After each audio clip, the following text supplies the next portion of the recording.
नमस्कार, स्वागत है आपका बीटीवी न्यूज में। आपके साथ मैं हूं सना और आइए करते हैं खबरों की शुरुआत इस खबर के साथ। गौ माता प्रतिष्ठा आंदोलन के तहत 10 मार्च को 10 बजे 10 मिनट का सांकेतिक भारत बंद का आह्वान किया गया है। आह्वान करने वाले शंकराचार्य स्वामी अभिमुक्तेश्वरानंद जी महाराज इस दिन वृंदावन से दिल्ली तक पैदल यात्रा करेंगे। सिविक सेंटर स्थित शंकराचार्य मठ में एक बैठक का आयोजन किया गया, जिसमें गौ माता प्रतिष्ठा आंदोलन की रूपरेखा पर विचार विमर्श किया गया। मठ से जुड़े पदाधिकारियों ने बताया कि शंकराचार्य अभिमुक्तेश्वरानंद जी ने 10 मार्च को सुबह 10:10 के लिए सांकेतिक भारत बंद का आह्वान किया है, ताकि देश में गौ माता को राष्ट्र माता का दर्जा प्राप्त हो सके और गौ हत्या बंद हो सके। इस बैठक का मुख्य उद्देश्य ये है कि पूज्यपाद महाराज श्री का जो संकल्प है कि गौ माता को राष्ट्र माता घोषित किया जाए, इसी क्रम में 10 मार्च को 10:10 पर 10 मिनट के लिए प्रतीकात्मक भारत बंद का आह्वान उन्होंने किया है और हम सभी लोग भी उनके इस आह्वान पर चाहते हैं कि आप सबका सहयोग मिले और पूज्यपाद महाराज श्री वृंदावन से दिल्ली तक पैदल गौ माता को राष्ट्र माता घोषित करने के लिए जो एक संकल्प यात्रा निकाल रहे हैं, वहाँ से स्वयं पूज्यपाद महाराज श्री पैदल यात्रा करेंगे, उस यात्रा में चलेंगे दिल्ली तक। गौ माता को राष्ट्र माता घोषित करने के लिए और गौ हत्या पूर्णतः बंद करने के लिए एक आंदोलन प्रारंभ किया है। इसी तारतम्य में उन्होंने समस्त देशवासियों से आह्वान किया है कि 10 मार्च को 10:10 के लिए अपने अपने प्रतिष्ठान बंद रखें और जो अगर सर्विस में हैं या गृहिणियां हैं, घर के बाहर आकर के 10 मार्च को 10:10 के आकर के बाहर अपने प्रतिष्ठान के बाहर, घर के बाहर आकर के 10 मिनट मौन धारण करेंगे और इस आंदोलन में सम्मिलित होंगे, जिससे हमारे भारतवर्ष में गौ हत्या पूर्णतः बंद हो और गौ माता को राष्ट्र माता घोषित किया जाए। शंकराचार्य मठ के सदस्यों का कहना है कि तमाम प्रयासों के बावजूद देश में गौ हत्या बंद नहीं हो पा रही है, लिहाजा इस मामले में जन जागरण जरूरी है। लोकसभा चुनाव में वोटर टर्नआउट बढ़ाने के लिए जिले के महाविद्यालयों में निर्वाचन साक्षरता क्लब द्वारा स्वीप गतिविधियों का आयोजन किया जाएगा। जिला निर्वाचन कार्यालय के स्वीप सेल से मिली जानकारी के अनुसार 5 मार्च को शासकीय और अनुदानित कॉलेजों के प्राचार्यों और स्वीप कोऑर्डिनेटर एवं 6 मार्च को स्वीप नोडल अधिकारियों की और 7 मार्च को कैंपस एम्बेसडर की बैठक आयोजित की जाएगी। गौरीघाट स्थित साकेत धाम में रामेश्वरम महादेव का 20वां पाटोत्सव एवं संत समागम का शुभारंभ हो गया है। 4 से 8 मार्च तक साकेत धाम में विविध धार्मिक कार्यक्रमों का आयोजन होगा। वहीं महाशिवरात्रि के दिन महादेव का महारुद्राभिषेक किया जाएगा। रविवार को भी साध्वी ऋतुंभरा देवी समेत संतों महंतों ने साकेत धाम में अपने आरसी वचनों से भक्तों को ईश्वर प्राप्ति का मार्ग प्रशस्त किया। गौरीघाट स्थित साकेत धाम में महाशिवरात्रि उत्सव एवं धाम का 20वां पाटोत्सव धूमधाम से मनाया जा रहा है। रविवार को मंदिर में संतों महंतों की मौजूदगी रही और उन्होंने अपने आरसी वचनों से भक्तों को ईश्वर भक्ति का मार्ग दिखाया। साकेत धाम के संस्थापक स्वामी गिरीशानंद महाराज ने बताया कि पूज्य बाबा कल्याण दास महाराज जी की अध्यक्षता में प्रतिदिन शाम 4 से 7 बजे तक सत्संग आयोजित होगा और 8 मार्च तक विभिन्न कार्यक्रमों का आयोजन होगा। इस साल जो स्वामी अखंडानंद सरस्वती विशिष्ट अलंकरण है, वो हम लोग जगत गुरु शंकराचार्य शारदा द्वारिका पीठाधीश्वर श्रद्धेय स्वामी सदानंद जी सरस्वती जी को दे रहे हैं। ये सम्मान का कार्यक्रम 6 तारीख को होगा, लगभग 4:30 से 7 बजे के बीच में। 7 तारीख को जो बहुत मेधावी छात्र छात्राएँ हैं और फाइनेंशियली वीक हैं, उनको साइकिलें दे रहे हैं, 6 छात्रों को और 6 छात्राओं को, और 5 सिलाई मशीन भी दे रहे हैं। ये कार्यक्रम 7 तारीख को होगा। 8 तारीख को प्रातःकाल पार्थिव शिवलिंग निर्माण, सायंकाल शिव बारात और रात्रि में महारुद्राभिषेक 51 ब्राह्मणों के द्वारा होगा। 10 तारीख को माँ नर्मदा की सेवा के लिए प्रतिवर्ष की भांति माँ नर्मदा जी की पंचकोसी परिक्रमा 9:30 बजे प्रारंभ होगी, जो शाम तक चलती है, लेकिन जिसमें 1,500-2 हज़ार आदमी शामिल होते हैं। इस प्रकार से भगवान रामेश्वरम महादेव और माँ नर्मदा की सेवा में देश के अनेक संत महापुरुष पधार रहे हैं, कुछ पधार चुके हैं। संत लोग आ रहे हैं, भक्त लोग आ रहे हैं, सभी लोग इसका आनंद लें और इसका लाभ उठाएं। साकेत धाम में साध्वी ऋतुम्भरा देवी भी महादेव के दर्शनों के लिए पहुंची और उन्होंने भी पूजन कर भगवान का आशीर्वाद लिया। वे तो रामेश्वरम है, लेकिन इतने अद्भुत, इतने सुंदर, इतने सजे हुए भोले बाबा हमने पहली बार दर्शन किए हैं। तो जय महाराज श्री का तप है, उनकी ये साधना है। इस दिव्य स्थली पर भगवान शंकराचार्य विराजमान है, भोले बाबा विराजमान है। इस अवसर पर बड़ी संख्या में श्रद्धालु मौजूद रहे। भगवान का स्मरण और भक्ति ही सत्य है, बाकी मोहमाया है और मिथ्या है। शिव भक्ति से ही संसार के समस्त प्राणियों के कष्टों का निवारण हो जाता है। उक्त उद्गार हाथीताल में शिव शक्ति महिला मंडल द्वारा आयोजित शिव महापुराण कथा में कथा व्यास आचार्य योगेंद्र महाराज के द्वारा व्यक्त किए गए।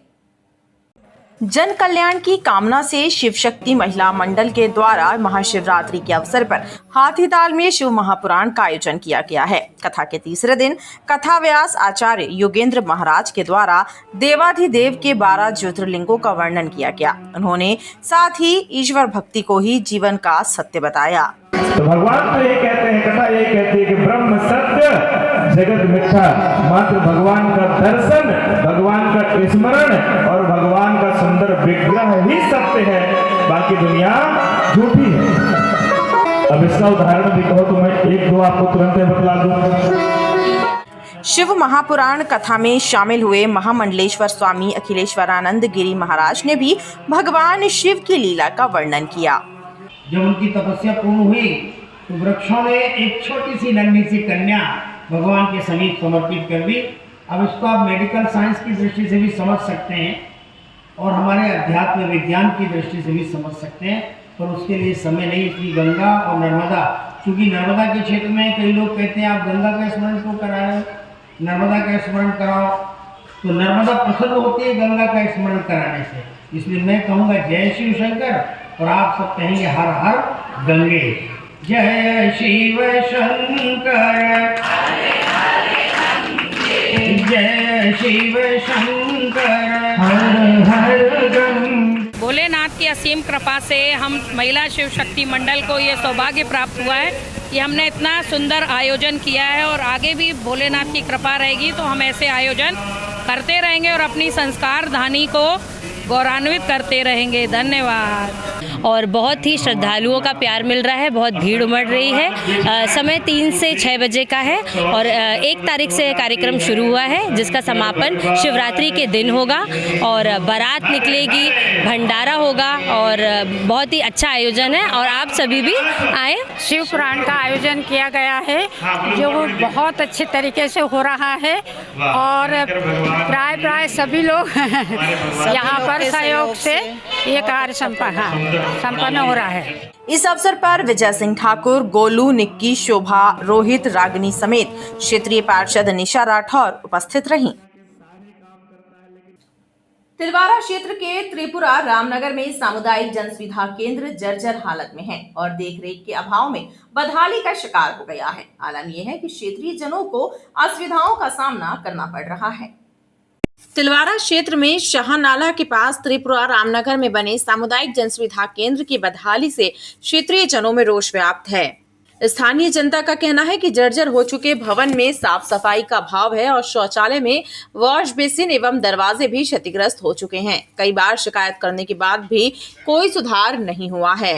यहाँ पर साफ सफाई कुछ नहीं होती है, कई सालों से ऐसे ही डला है और यहाँ सामने भी रोड में गंदगी होती है बहुत। आइए दिखाते हैं, 1 साल से कुछ आया ही नहीं रहा। क्या गंदगी भी पड़ी हुई है? गंदगी भी है बहुत ज़्यादा।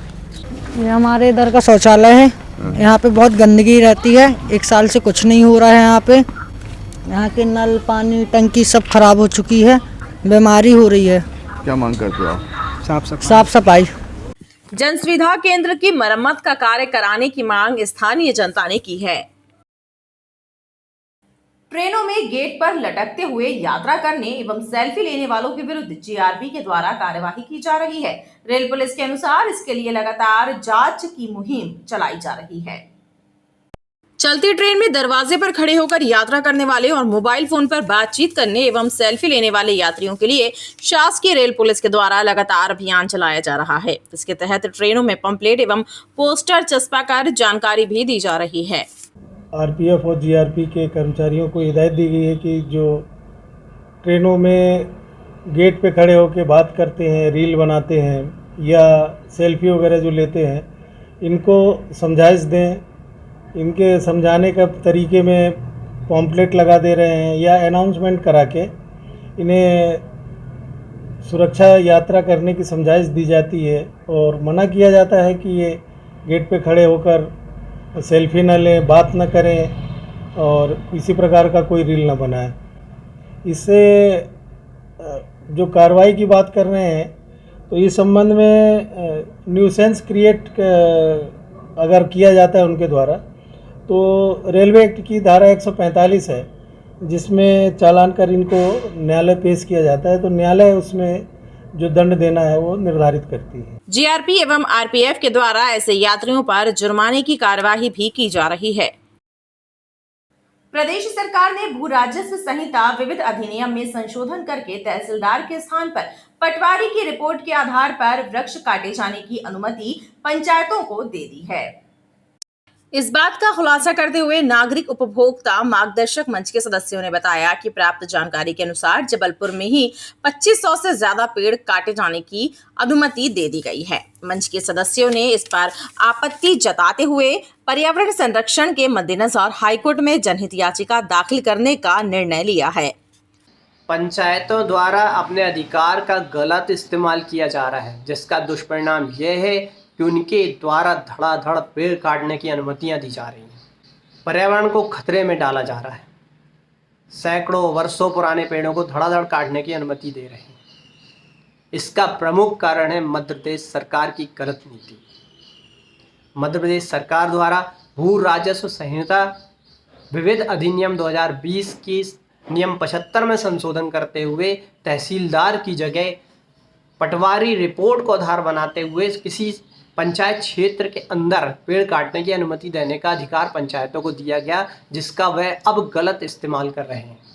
बिना यह सोचे हुए कि इतनी भारी मात्रा में पेड़ काटने की अनुमति देने का क्या दुष्परिणाम होगा।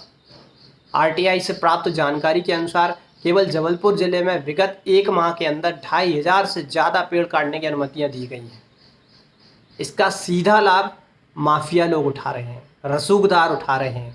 कहीं ना कहीं पंचायत में स्थित सचिव और सरपंच भी लालच में आकर उनका सहयोग दे रहे हैं, बिना इस बात का ध्यान किए हुए कि इतनी भारी मात्रा में अगर हम वृक्ष काटेंगे तो उसका परिणाम पे क्या सामने आएगा।